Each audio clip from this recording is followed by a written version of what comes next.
Good morning. Welcome back to Business AM.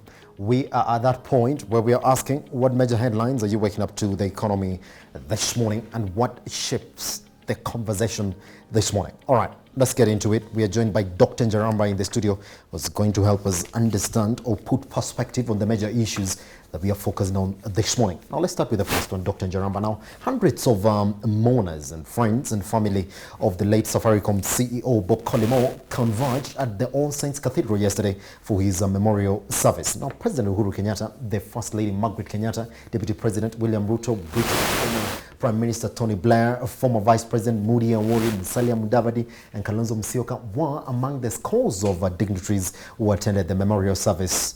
All right, now let's look at really what you think about the reflections of the service. What can you pick from there in terms of the way that these major dignitaries were talking about the fallen Safaricom CEO, Bob Collymore?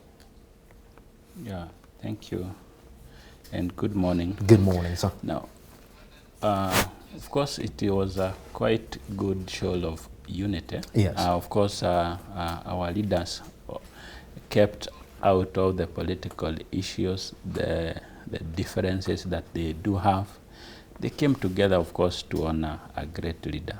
Of course, Bob was a great leader for our country. Of course, he's actually managed to steer forward one of the biggest company, not only in Kenya, yes, but in Africa. He's brought it to great height. So, of course, yesterday, it was actually a great show in honor of that great leader. Mm-hmm. Yeah. All right. For you, when you look at Bob Collymore, I mean, what traits? I remember we can talk about the inventions that they've gone through at Safaricom. We can talk about how the share price for Safaricom has risen 400% since he took over. I mean, what is this great lesson that major companies or the incoming CEO can actually pick from Bob Collymore and try and sustain Safaricom?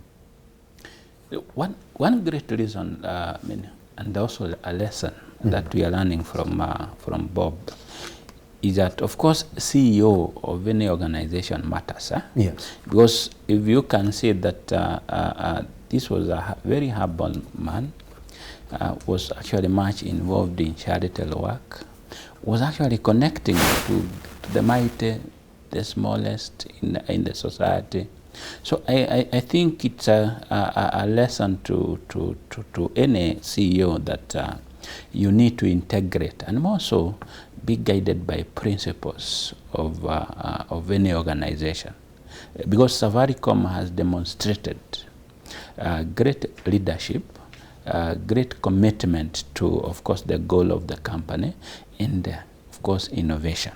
Innovation has been one of the steering wheel in Safaricom, and Bob actually led into that. So I think it's a good lesson that any person would want to learn, that innovation is the mother of steering a company. Because if you see the Safaricom, despite that it has quite a number of sections, some were declining in in terms of revenue raising or generation. But again, we see other areas coming up with other areas, moving from telecommunication, diversifying even into money market, issue of credit. And I think that has made Safaricom to stand. Yes. The issue of diversification. Yes. Of note was the eulogy that we listened from the President of Kenya, Uhuru Kenyatta. We saw him very tearful, you know.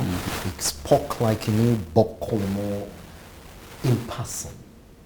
I mean, what do you make of that? Most people have known President Uhuru Kenyatta to be this tough-spoken man who comes in, threatens corrupt officials. But now, when we saw him yesterday, he was speaking like a man who has been affected. All right? So what do you make of that?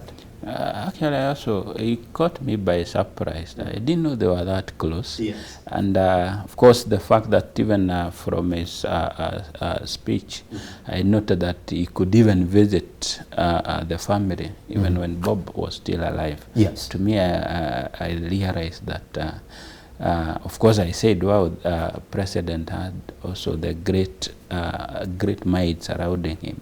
Because, of course, Bob was a great mind, of course, a force to reckon. So from President side, I got surprised, and I said, if it happens that he has such people as friends, Yes.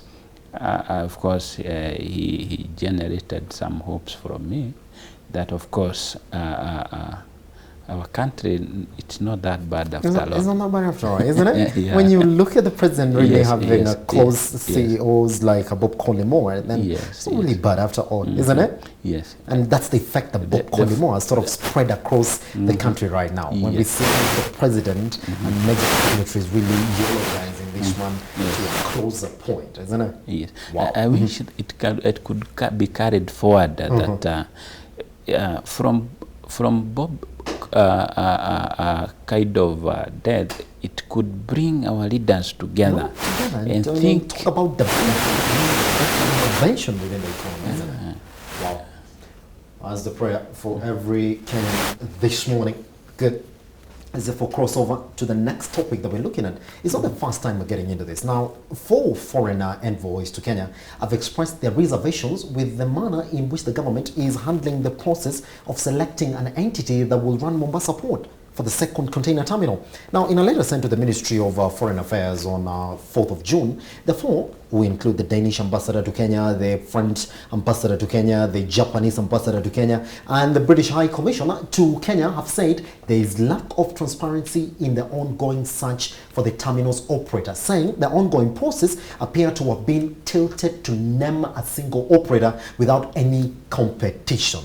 Dr. Njaramba. Yes, of course, that's a question. Without clear guide, I think in Kenya we have already a law in place on how to come up with if it's an employee, if it is a company that we would wish managed. Yes. From the perspective of a public sector, and Kenya in particular, they usually guided by some guidelines, and any time that one is not followed, of course, it leaves a lot of questions to be asked. Yes. But now, the case of Port of Mombasa, I think, and also the new terminal coming in, if you look at the cost of doing it, if you look at the company that is doing, of course, has been awarding the tender. If you look at the time it has taken, and even if you compare with the complaints from TZ side of it, you know, it leaves a lot of issues unexplained. I think it is a principle in public sector that things should be done in a very clear manner. Very clear manner. So, of course, it's the honor of the management that communicates to the public how, once it comes to the issue of management, how the process is going on. Yes. without any unclear kind of process.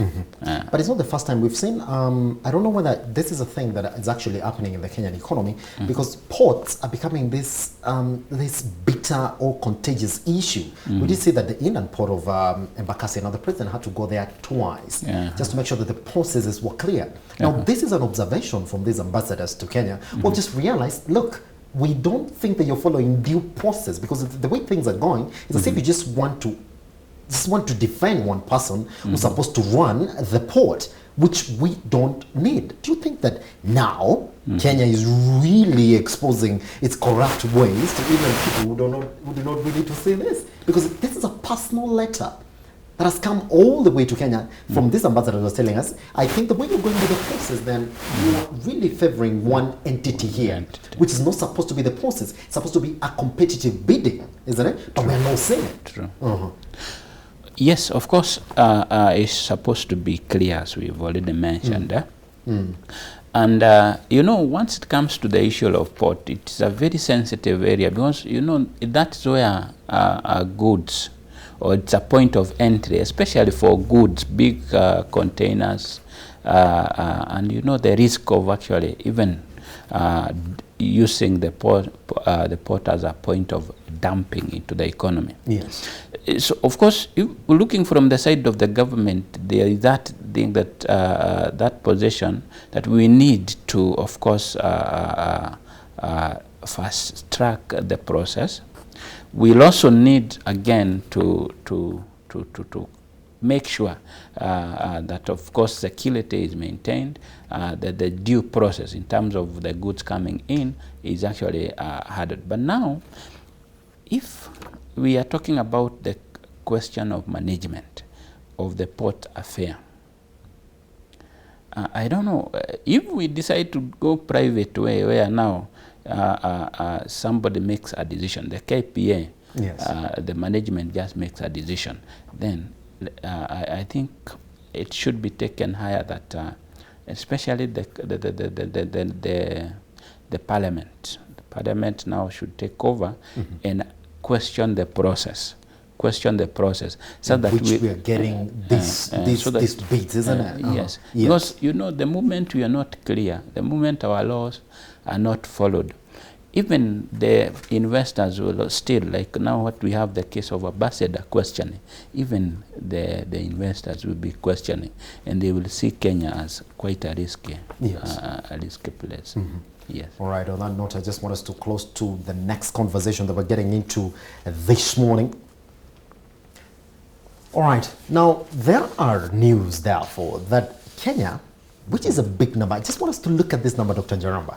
It is 11.2 million cyber attacks that Kenya experienced in 2018. Now, I just want us to look to another figure, that it has cost Kenya 29.5 billion shillings just to manage these cyber attacks. Just the other day, if you were listening, we did have some major companies in the country, even including CA, they were just actually hacked, isn't it? So when you look at this issue, when you are recording 11.2 million cyber attacks, should somebody somewhere be worried that it's time for us to really consolidate our efforts around protecting our data? And somebody listening somewhere, are they asking the question, is our data in banks, in schools, and in these major entities in the country of note, the recent Huduma number data, is it really safe when we have 11.2 million cyber attacks?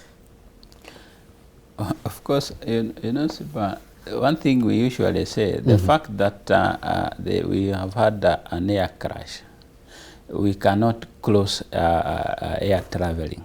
Yes. The fact that cyber attacks have been occurring, of course, we cannot stop going to technology. Yes. Of course, this is not it's not peculiar to Kenya. It yes. has happened even in stable economies like US. Yes. Of course, we've had a number of cases where there's been an intrusion into even security information. Yes. So I think what we need, as much as the cost is going, there is always cost to something. As much as the cost is going up in terms of handling this cyber crime, I think we need to invest more into making sure the data, not only the data, even money, now it is safe. Yes. Once we are talking about technology, we need to invest more into security. Yes. I just want us to listen to these numbers, Dr. Njaramba. There was a 10.1% increase in incidences as of the first 3 months of 2019. So we're still talking about, we're in 2019 because this data comes from 2018, but in the first quarter of 2019, we still have a 10.1% increase. Because now we're talking about 14,078 cyber threat advisories from 12,128. That's the last quarter of 2018. Now, it has cost the country 29.5 billion shillings. Now, the only thing that is aware, or anybody trying to hack or misuse data in Kenya aware, is the Kenyan's Computer Misuse and Cybercrime Act. how it just came the other day, and means Kenya's really reacted so much into mobile use and posting messages and all that. Do you think that we therefore need to go deeper in defining the offenses that can actually happen in this act further, and probably time for us to start talking about the Data Protection Bill 2018, which is neither here nor there? Yes. Yes. Is it time for us to get into that? It is. I think it is. I agree with you, Siba, that in terms of laws that of course protect the data, in terms of also empowering CA, making sure that of course the necessary security, despite the investment. Of course, the good thing that you've said is that of course the advisories have increased, meaning of course the detection in terms of detecting those kind of cyber attacks has gone up. So that's a good thing. And of course now the law should actually back that effort, so that in terms of investment, in terms of laws are put in place. And of course we move on, because we cannot actually move back. Yes. We can't move back from where we were, because I believe that in terms of information, in terms of technology, we are on the right track. We are on the right track. And we have to join other economies in terms of having data, of course, stored into a single position. The only thing now we have to put into a lot of care in how to protect it. The data, that's why we call now the Parliament, of course, to enact the law and of course have that data protected. Yes. All right, Dr. Njaramba, I just want us to move to a very important story this morning. Now, we do know that the management of the National Bank of Kenya had a difficult time explaining to the National Assembly why the bank has been reluctant to submit its financial statements to the Office of the Auditor General. Now, Dr. Njaramba, drama unfolded at Parliament as the committee was forced to send out the bank's lawyer, George Oraro, who had accompanied the bank's CEO, Winfred Msau, to respond to the Public Investment Committee's queries. Msau said the bank needs to seek shareholders' consent before allowing an audit by the Office of the Auditor General, a response that did not go down well with the members of the Public Investment Committee. Now, KCB, we do know, had offered to acquire the National Bank of Kenya. Now, when it comes to deciding which is a public entity, now there's this disparity that is saying, good, we don't know that the government owns 22%, and we don't know that NSSF, which is also a government entity, owns 48%, which just makes 70%.